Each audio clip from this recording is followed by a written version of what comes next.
22 anos, 18 anos. Esse é o nosso segundo trabalho que a gente faz junto, e o primeiro que é uma parceria artística de verdade. Esse trabalho é de 2008. Antes a gente trabalhava em projetos esporádicos juntos, né? 2007. É um projeto que começou por conta do mestrado da Mônica em poéticas teatrais, lá no UDESC.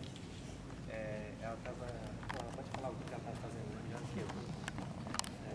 Mas o tema do mestrado era teatralidade na obra de uma artista plástica chamada Cindy Sherman. Então, assim, o que seria um conceito de teatralidade fora do teatro? E a partir de observar essas características da teatralidade no trabalho dela, eu transpus novamente para o teatro, né? Que seria essa teatralidade. E aí ela trabalha muito a questão assim, de Sherman das construções do eu. Ela se autofotografa criando vários personagens diferentes. E o legal é que é um trabalho bem sozinha dela, porque ela mesma cria os personagens, faz a própria maquiagem.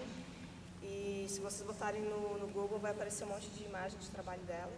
E é impressionante a transformação que ela faz, né? E aí no meu trabalho eu vejo assim, que a teatralidade não é essa criação da personagem em si, né? Tipo, eu crio uma personagem, então essa é a teatralidade. Não. Mas o fato de você botar uma fotografia do lado da outra e perceber que ela é sempre a mesma mulher, só que ela está sempre em situações diferentes. Essa é a teatralidade. E eu comecei a brincar de trocar de roupa, de figurino em cena, nos ensaios. E eu vi, pô, que chato, mas eu queria que todas essas aparecessem juntas, né? Daí conversando com o Roberto, que também estava fazendo mestrado na época, a gente estava pensando algumas coisas a respeito da imagem. E aí surgiu essa ideia do Roberto de trabalhar com projeção, né? Seria uma forma de colocar... teoria e crítica da arte, eu estava trabalhando com alguns conceitos que vêm de Lacan, que são meio complexos, dentro de alguns artistas plásticos que trabalham com vídeo, né? E que estavam interessados no vídeo, e alguns conceitos que passam por anamorfose, Juan Pelé, que é os conceitos da história da arte bem tradicionais do barroco, e o conceito de fantoma ou fantasma que vem de um teórico chamado Gilberman, e Damisch também, que é uma teoria francesa bem recente, né, mas em Lacan também. Então, assim, tipo, eram coisas que a gente estava pesquisando, e essa conversa a gente está pesquisando junto, assim, bastante teoria. A gente começou a dar vazão dentro de uma pesquisa mais poética, mais não totalmente poética, totalmente teatral.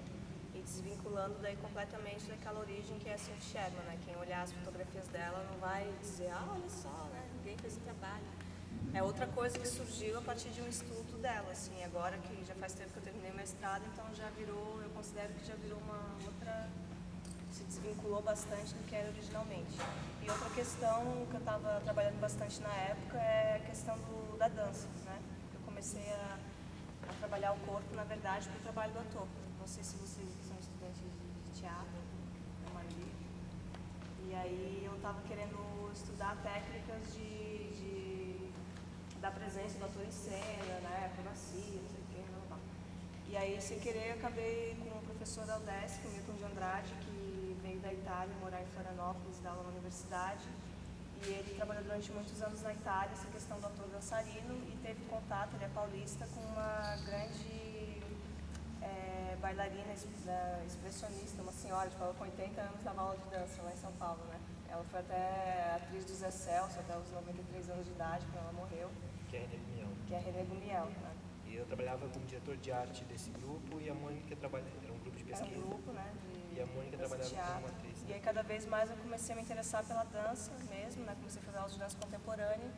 E aí eu também queria experimentar nesse espetáculo um pouco isso, assim, dessa relação do movimento abstrato, que eu chamaria dança, com esse gesto figurativo, né? Mais da ação física, que ficou mais no vídeo, né? Que são as construções das personagens, né? Que eu chamo de mais gesto figurativo. E aí surgiu esse trabalho de A gente usa ferramentas de edição de vídeo e áudio em tempo real, né? São ferramentas normalmente utilizadas por DJs e VJs para fazer audiovisual, né? Então a gente vai meio que a Mônica vai meio improvisando, tem umas partes são bem fixas, e daí uma parte do audiovisual é improvisada, né? Depende muito do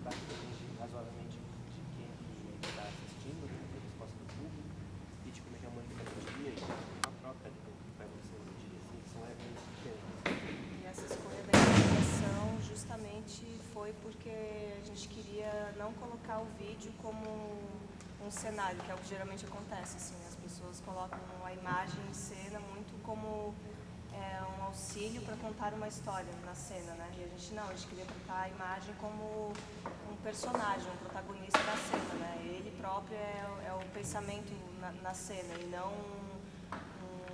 um equipamento, um artifício para contar uma história, né? Ele é mais do que isso em cena, a improvisação é um pouco para transformar esse vídeo em personagem mesmo, em ser atuante, assim como o ator, a imagem até às vezes é mais forte do que o ator em cena, né? Essa é a busca desse trabalho. Mas é isso. Acho que acabou falando demais. Agora perguntas específicas. Se quiserem perguntar, Está aberto para isso, faz parte do projeto. Pode perguntar à vontade.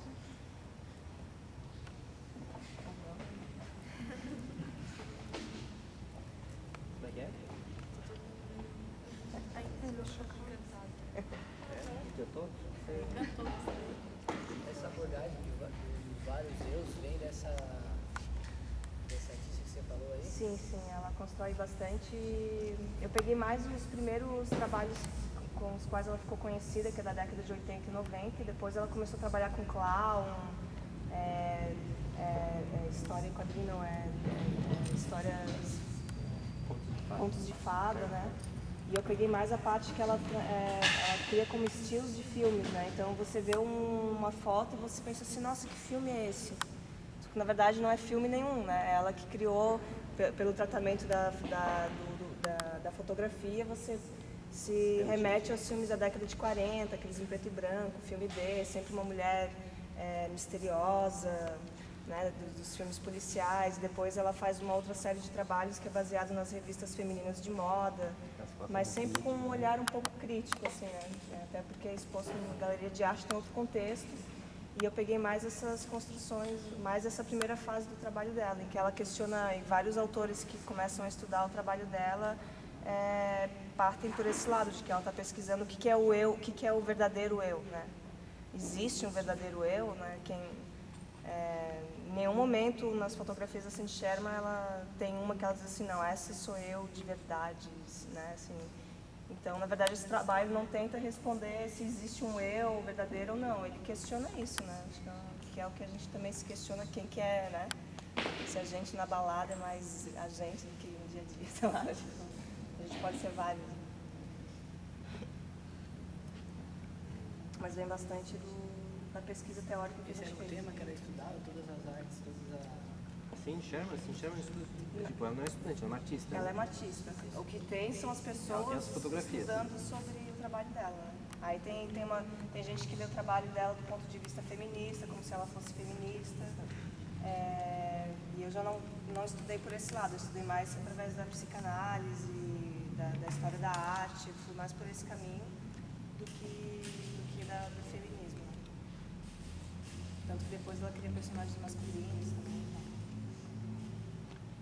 Ela foi indicada para o feminismo, né? Mas eu não sei se é feminista. Ela não se vê. Acontece muito com mulheres. É um mundo que é machista. Oi, pode ser. É um machista.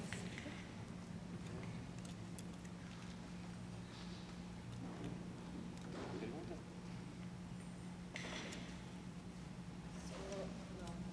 Faço teatro, fiz artes, fiz o teste da segunda turma de artes plásticas. Então, a linguagem de vocês é uma linguagem desde os anos 70 muito presente nas bienais de São Paulo, do Mercosul, mas em referência às artes visuais. Então, para quem tem essa vivência, não é uma linguagem nova. Só que para o teatro, ela é uma linguagem nova, porque ela, como tu mesmo disseste, ela privilegia, ela não quer a produção lá no fundo como uma imagem, sim como se integra o contexto da trama, que não é drama. E até que ponto, para nós é uma linguagem diferenciada do teatro, para quem faz teatro, para quem tem uma história. É meio que o teatro do absurdo pós-moderno, vendo ali aquele... E para essa gurizada é completamente compreensível, cibernético. Mas até que ponto essa linguagem poderia dar a vocês uma sustentação do grupo, de parceria independente esse apoio todo. Esse trabalho a gente fez sem nenhum centavo. Esse trabalho. A gente fez. Não, por isso mesmo, mas vocês acabaram tendo o SESC, o reconhecimento. Estão podendo mostrar esse trabalho, 3 que anos pode depois, ser levado, eu acho, para qualquer lugar, né? Não só para Santa Catarina. Mas A gente já viajou muito com esse trabalho, em festivais, em eventos, É até muito interessante que encontros. ele passeia, ele já foi para o festival de dança, já foi para o teatro, já foi para a videodança, né? E a gente não acha que o nosso trabalho é inovador de maneira nenhuma mesmo, assim. A gente nunca diz isso porque a gente nem queria ser inovador. Ainda mais porque, tipo, a minha formação é de artista plástico também, né? Eu tenho trabalho com videoarte, com todas as referências desde o Fluxus, que começaram a fazer esse tipo de experimento. Tipo, sou um grande fã do Nanjing Pei, que fui várias exposições dele, acompanhei todas as performances nas verbos e tenho acompanhado, assim, conheço bem a linguagem, sei onde a gente está se metendo. A gente tem até uma parte de trabalho que é mais voltando para as artes visuais do que faz um flerte maior com as artes visuais do que com o teatro e com a dança. Mas é que dentro do universo em que eu caminho, assim, na minha trajetória artística, eu cada vez mais sou convicto de que essas divisões entre teatro, dança e artes visuais, e cinema, e vídeo, essas categorias artísticas interessam mais para quem tem dinheiro e quem quer dividir o dinheiro, ou quem está interessado em ganhar certo dinheiro, quer dizer, é muito mais uma preocupação monetária de distribuição do que tem, né, do que dos artistas em fato, né? Os artistas estão mais preocupados em desenvolver uma linguagem, uma pesquisa, e que se a pesquisa dele for caminhando por um determinado caminho, né, ele não vai encontrar uma barreira dizendo, bom, agora daqui para frente é teatro. Não. Se a pesquisa dele for em direção àquilo, ele vai atravessar essa fronteira que não existe, né? É uma fronteira muito mais das categorias. A FUNARTE distribui dinheiro para artes plásticas, e daí tem uma coisa que se reconhece como artes plásticas, mas não são os artistas que reconhecem essa coisa como artes plásticas, são os críticos, os teóricos e quem tem o dinheiro, o capital. Então a gente nunca passou muito pela nossa cabeça assim, vamos fazer teatro, vamos fazer dança, Misturar artes. vamos fazer um meeting entre artes. Mas vocês acabam sendo classificados sem ser não, nunca Então, houve isso que a gente estava falando. A gente se comunicam, né? Desde sempre. a gente está falando assim, Santa Catarina é um evento de artes cênicas, né, que é teatro e dança. A gente, quando foi convidado, a Maria Tereza, por exemplo, encarou a gente mais como dança. O Valdemir dizia que era teatro, né? Mas a gente já participou de festivais de audiovisual, por exemplo, não era nem de teatro nem de dança. A gente foi convidado para fazer uma performance audiovisual, que é uma coisa que surgiu com muita força a partir dos anos 2000, quando quando alguns recursos tecnológicos ficaram um pouco mais horizontalizados, né? Quer dizer, hoje em dia, com qualquer... a gente consegue fazer esse trabalho sem dinheiro nenhum. A gente não tinha projetor, a gente não tinha câmera de vídeo, a gente não tinha nada. A gente pegava tudo emprestado da universidade, pegava emprestado de amigo, conseguia material e saía no fundo de casa. Não, é um trabalho fantástico. Os funcionários foram filmados na sala. Na década de 60, para fazer um vídeo, precisava de uma porta-PAC, que custava $4.000. Era impossível, né? Quer dizer, $4.000 nos Estados Unidos. Trazer para cá era tipo o preço de um carro. Então, na década de 60, os artistas são pioneiros no Brasil, por exemplo, disso. Tinha um outro nível de patrocínio, você tinha um interesse. Os primeiros artistas que trabalharam com videoarte no Brasil, por exemplo, tiveram um apoio direto do Instituto IBEU, né, que é Brasil e Estados Unidos. Os Estados Unidos trouxe uma câmera, botou na mão do MAN de São Paulo, e na época o diretor era o... Quem me ajuda aqui? Era o diretor do MAN da década de 70, 72.